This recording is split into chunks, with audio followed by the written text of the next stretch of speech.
As histórias de Alexis Falconieri e os 7 fundadores da Ordem Servos de Maria se misturam a tal ponto que chegamos a pensar que se tratam de fatos biográficos de uma única personagem. E talvez essa tenha sido mesmo a intenção desse grupo de amigos que foram unidos e reunidos diante de um objetivo comum. Talvez esse mesmo sentimento de unidade tenha ficado óbvio para o Papa Leão XIII, que quase 600 anos mais tarde optou pela canonização do grupo inteiro ao invés de canonizar uma pessoa apenas. Esse fato por si mesmo já é algo extraordinário e inédito na história da Igreja.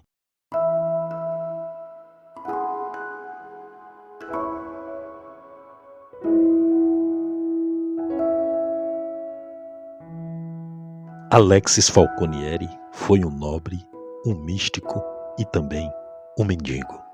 Em um dado momento de sua trajetória na Terra, sua alma foi tocada pelo divino amor. Ele foi agraciado com uma visão da Santa Mãe de Deus e desse dia em diante, seu coração viveu inflamado por um amor que até aquele momento era totalmente desconhecido por ele. Alexis resolveu alistar-se no exército da Virgem Maria e passou a viver sob os cuidados desta mulher que é a maior soberana de todos os tempos.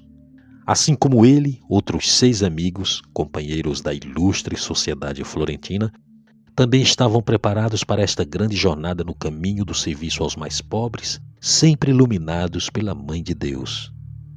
E com muita influência na aristocracia local e também no clero, os Falconieri contribuíram ao longo do tempo com muitos santos venerados nos altares da igreja.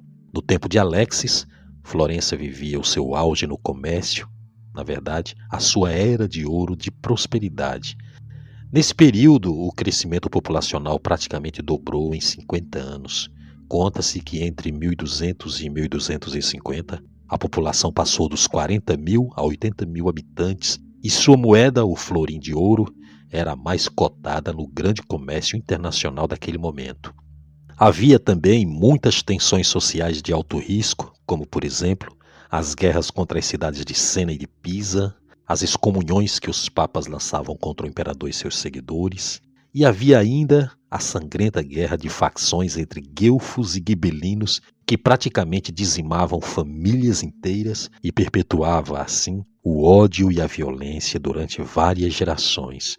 Mas nada disso parece ter impedido a prosperidade comercial de Florença.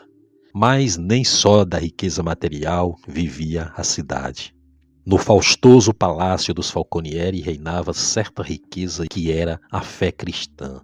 Essa fé havia levado, por exemplo, um descendente da linhagem Falconieri a se retirar totalmente e a se dedicar a Deus. Alexis tinha um irmão chamado Caríssimo Falconieri, que era o pai de Juliana Falconieri. Juliana será mais tarde ela mesma canonizada pela igreja.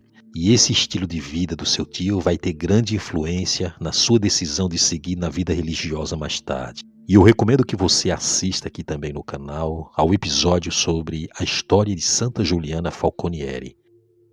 É interessante notar também que, a partir do momento em que Alexis se retira da vida comum, temos pouca notícia dele enquanto indivíduo solitário. As poucas informações que teremos dele está mais relacionada com os outros 6 fundadores da Ordem dos Cévitas. Tudo eles faziam em comum, eles na verdade pareciam um só coração, um só membro em ação. Alexis, pessoalmente, já buscava há muito tempo uma prática mais profunda da humildade. Ele juntou-se a uma piedosa confraria ali em Florença, e essa confraria tinha como objetivo honrar a Santíssima Virgem. E foi ali nessa confraria que ele encontrou os 6 companheiros de caminhada espiritual que iriam lhe acompanhar ao longo da vida. Segundo uma tradição que remonta ao século XV, os nomes destes homens, incluindo o próprio Alexis, eram Alexis Falconieri, Bonfilho Monardi, Amadio di Amadei, Bonaiunta Manetti, Ugócio di Uguccione, Manetto della Tella e Sostênio de Sostini. A Virgem Maria era a grande inspiradora do novo grupo religioso. Mais tarde, eles vão assumir o nome de Companhia de Nossa Senhora das Dores. Na verdade, eles foram tocados por uma grande graça, algo que marcaria suas vidas de forma profunda e permanente. Era, portanto, o dia 15 de agosto de 1233, quando eles estavam em uma reunião de oração e cânticos à Virgem, quando de repente foram favorecidos com uma aparição da Mãe de Deus. Maria lhes apareceu toda vestida de preto, e eles entenderam que ela estava de luto, e por isso ela chorava muito. Verdadeiramente admirado com a experiência extraordinária, mas também comovido com a cena, Alexis perguntou à Virgem qual era a razão dessas lágrimas. E ela falou que era a guerra civil, que há quase 20 anos estava ceifando as vidas em Florença. Ela estava se referindo aos conflitos entre os guelfos e gibelinos. E tendo dito isso em seguida, a visão desapareceu.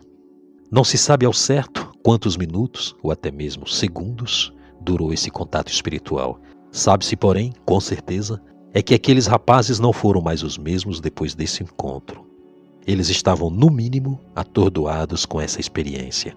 Não era possível fechar os olhos e seguir no caminho da indiferença, não. Eles estavam conscientes de que um acontecimento dessa magnitude exigiria deles uma resposta, uma atitude perante o mundo, perante si mesmos, perante Deus. E eles disseram sim ao chamado. E com uma alegria incompreensível para a maioria dos mortais, aqueles rapazes abandonaram tudo que tinham, bem como suas próprias famílias, e passaram a se dedicar totalmente à vida de oração e à caridade para com os mais pobres. Entusiasmados, eles foram viver a pobreza, a humildade e a caridade. Era preciso então, dizia eles, reparar o coração de Nossa Senhora das Dores. Era necessário salvar Florença, e não só, mas também Siena, Pisa, Veneza, Roma, a Itália inteira, o velho mundo. Era tempo de renovar esse mundo, viver e reviver a caridade de forma plena e resgatar os corações partidos pela descrença. E a comunidade foi crescendo, e em poucos anos eram milhares. Eram conhecidos pela fraternidade que havia entre eles, pelo espírito de oração e também pela caridade eficiente que praticavam.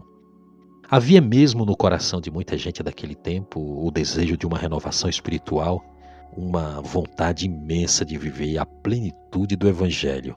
As almas mais sensíveis, mais sinceras deste tempo, sentiam que algo estava fora da ordem divina, pois ao olhar ao redor, na vida cotidiana comum, a ganância, a superstição e até mesmo o medo pareciam que estavam ganhando a batalha em todo o continente e que isso, de alguma forma, corrompia os nobres valores cristãos.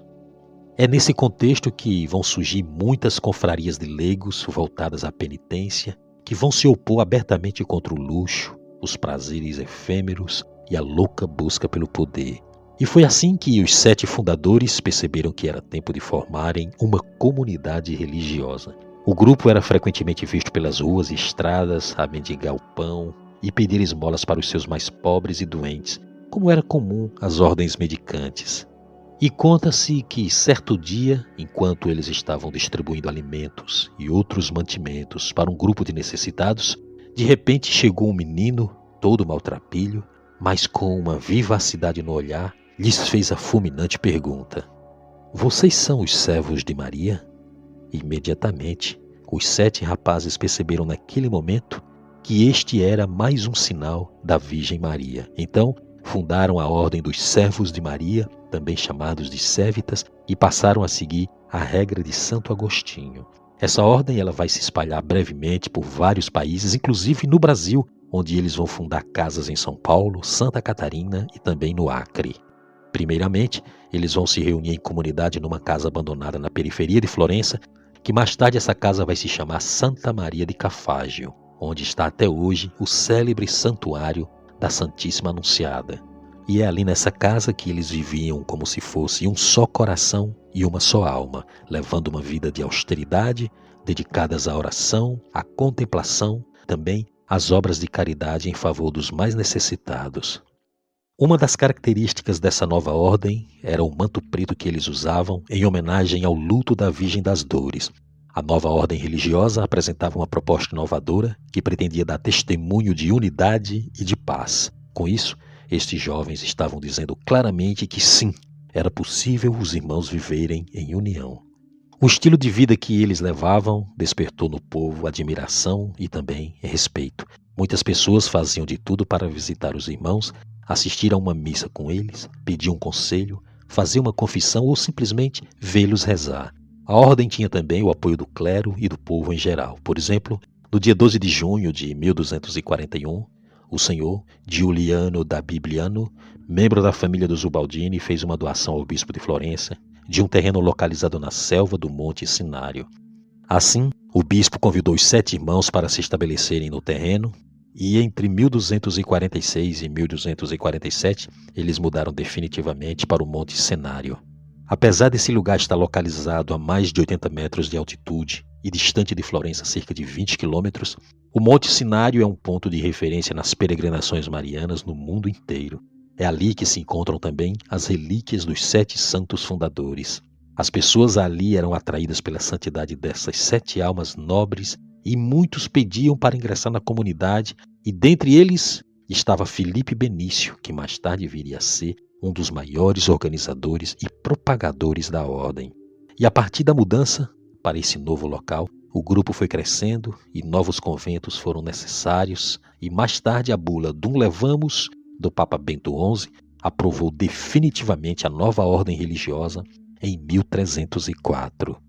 Um fato bastante revelador e único na história da Igreja é que os 7 fundadores dos Sérvitas foram canonizados também todos juntos, como se fossem um só. Foram canonizados pelo Papa Leão XIII em 1888 e são celebrados juntos no dia 17 de fevereiro, dia da morte do último fundador, Alexis Falconieri. Ele que, na sua humildade, foi o único a recusar o hábito de padre por se considerar indigno de ser representante de Cristo. Ele teve uma vida longa, foi o único sobrevivente dos fundadores e teve a graça de ver sua ordem ser reconhecida pela bula do Papa Bento XI.